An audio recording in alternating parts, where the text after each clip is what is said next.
एकनाथ शिंदेंचं सरकार honey trap प्रकरणाच्या सीडीमुळेच आलं।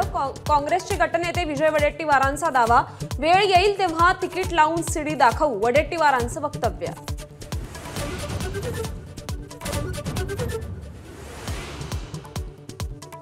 राष्ट्रवादीच्या विलीनीकरणासाठी भाजपला विचारावं लागेल, राष्ट्रवादीचे प्रदेशाध्यक्ष सुनील तटकरेंचं वक्तव्य।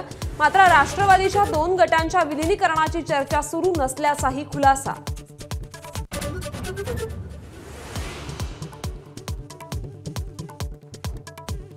मोदी नसतील तर भाजपला लोकसभेच्या 150 जागा जिंकणंही कठीण, भाजप खासदार निशिकांत दुबेंचं वक्तव्य। मोदींची भाजपला नाही तर भाजपला मोदींची गरज, असंही स्पष्टीकरण।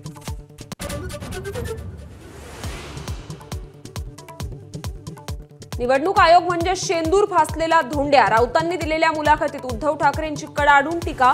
कोणत्याही धोंड्याला शिवसेना नाव देण्याचा आयोगाला अधिकार नसल्याचा युक्तिवाद।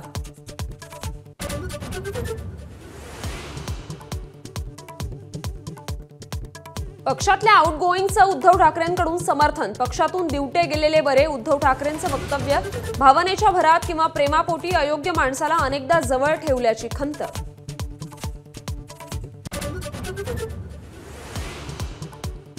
उद्धव ठाकरेंची खासदार संजय राऊतांच्या घरी सदिच्छा भेट, राऊतांच्या मातोश्रींच्या भेटीसाठी उद्धव ठाकरे पत्नीसह मैत्री निवासस्थानी।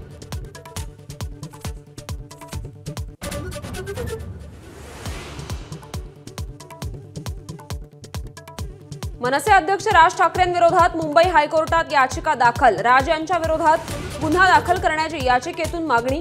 भाषेच्या मुद्द्यावरून अमराठी लोकांवर होणाऱ्या हल्ल्यांसाठी जबाबदार असल्याचा आरोप।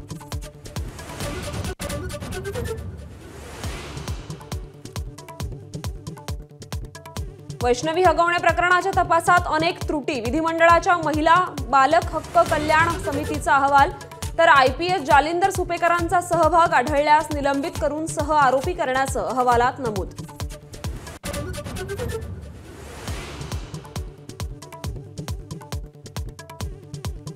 मुख्यमंत्री विधान भवनात धडधडीत खोटं बोलले, पोलीस कोठडीत मृत्यू झालेल्या सोमनाथ सूर्यवंशींच्या आईंचा आरोप।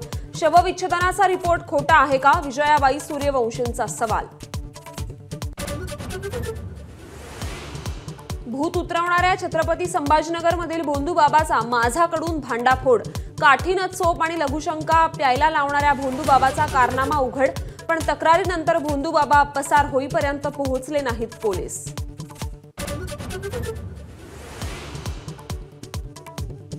कोल्हापुरातील रांगोळी ग्रामपंचायत सदस्य लखन बेनाडेंची क्रूर हत्या, अपहरण करून बेनाडे यांचे हातपाय आणि शिर धडा वेगळे। वारंवार पोलीस तक्रारी करून त्रास दिल्याच्या रागातून 4 जणांचं कृत्य।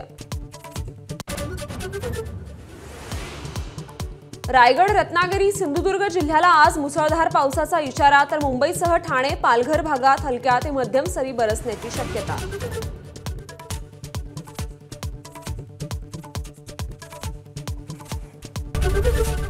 एबीपी माझा, उघडा डोळे बघा नीट।